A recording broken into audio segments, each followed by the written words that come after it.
Seja bem-vindo ao nosso canal Conhecimento Bíblico. Neste canal exploraremos um universo misterioso em um estilo de vida desconhecido, habitado por criaturas inexistentes e pessoas que supostamente viveram centenas de anos, incluindo os supostos gigantes que perpetuaram pela terra em tempos que despertam a curiosidade de muitos. Estamos nos referindo à era pré-dilúvio, mencionada no primeiro capítulo do livro de Gênesis na Bíblia. De acordo com o texto bíblico, nesse período, a civilização humana alcançou grandes conquistas, mas também perpetuou uma grande cultura do pecado. Vamos explorar como era a vida das pessoas nessa época e que elas faziam e o que possivelmente aconteceu no mundo antes da grande inundação. Antes do dilúvio, a primeira família era de Adão, que após ser expulso do jardim do Éden,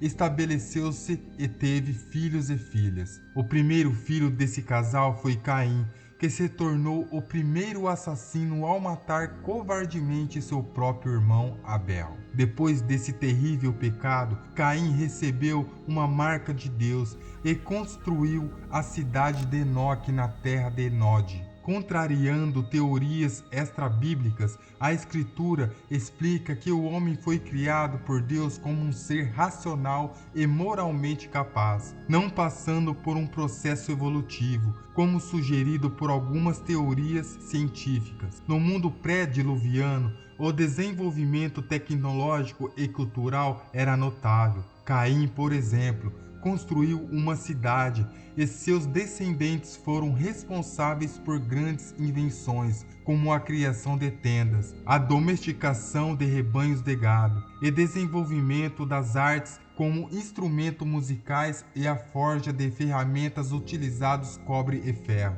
Nesse contexto, a história de Noé e a sua construção da arca comprova que a humanidade já possuía a capacidade e os recursos para realizar feitos impressionantes, guiados pelas instruções divinas. Muitos se questionam sobre a duração do período pré-dilúvio, mas a Bíblia não fornece uma explicação clara. Alguns estudiosos acreditam que esses períodos entre a criação e o dilúvio pode ter sido muito mais longe do que o restante da história bíblica. Tentativas de datar esse período foram feitas, mas sem sucesso. A lista genealógica presente em Gênesis capítulo 5 oferece alguns dados cronológicos, mas seu objetivo principal é estabelecer linhagens, não fornecer datas exatas. Neste vídeo abordaremos todas essas questões e exploraremos as fascinantes curiosidades da mitologia pré-diluviana. O objetivo dessas listas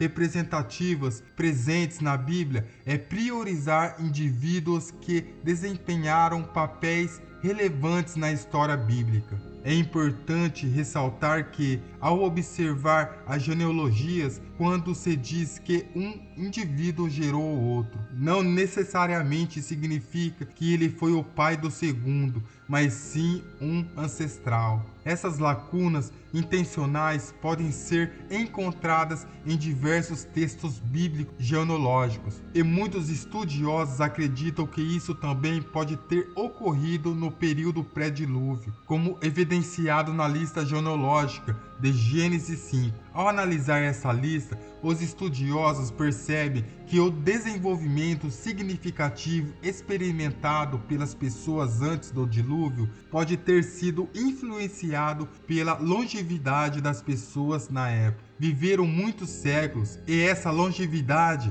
pode ter desempenhado um papel crucial no avanço tecnológico e na disseminação da informação. A interpretação mais tradicional e amplamente aceita por estudiosos cristãos e a de que essas pessoas realmente viveram centenas de anos. Embora haja outra interpretação sobre a longevidade pré-diluviana, contudo, se algo marcou profundamente o período pré-dilúvio foi o pecado. A Bíblia relata que o estilo de vida pecaminoso adotado por Caim se espalhou rapidamente pelo mundo pré-diluviano. Por exemplo, Lameque, um descendente de Caim, foi o primeiro a praticar a poligamia, como registrado em Gênesis capítulo 4, versículo 18 ao 24. Além disso, ele cometeu um duplo assassinato e se gabou de sua crueldade. Outro evento pecaminoso também são relatados,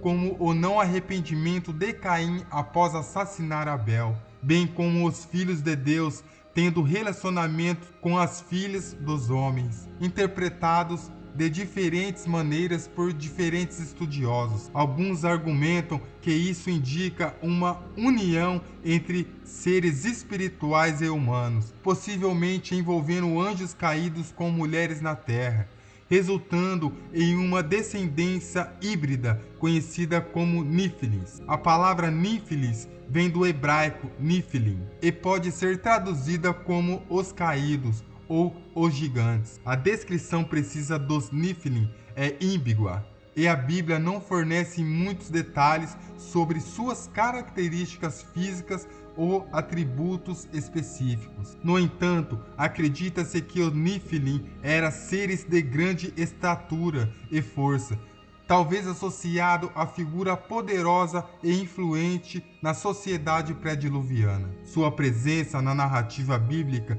geralmente está relacionada com a corrupção e a depravação da humanidade antes do dilúvio. Embora mencionados apenas em algumas vezes na Bíblia, sua presença é notável. Em Gênesis 6, verso 4, apresenta uma interpretação debatida por estudiosos e teólogos. A maioria concorda que a mistura mencionada refere-se à degeneração humana causada por relacionamento entre pessoas piedosas e ímpias. Rapidamente, a impiedade prevaleceu e caracterizou aquela civilização. Naquela época, a linhagem divina de Sete representava a humanidade que preservou o conhecimento de Deus. No entanto, com o tempo, essa linhagem se misturou com a linhagem sem Deus de Caim, e a depravação espiritual atingiu um nível intolerável.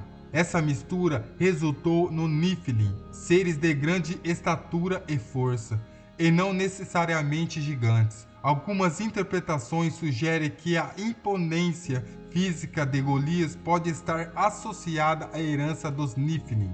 No período pré-dilúvio, havia pessoas comprometidas com o Senhor, como Abel e Enoque, que desfrutaram de um relacionamento íntimo com Deus. Posteriormente, Noé destacou-se como uma exceção temendo a Deus. O dilúvio foi a resposta divina à depravação generalizada da civilização pré-diluviana.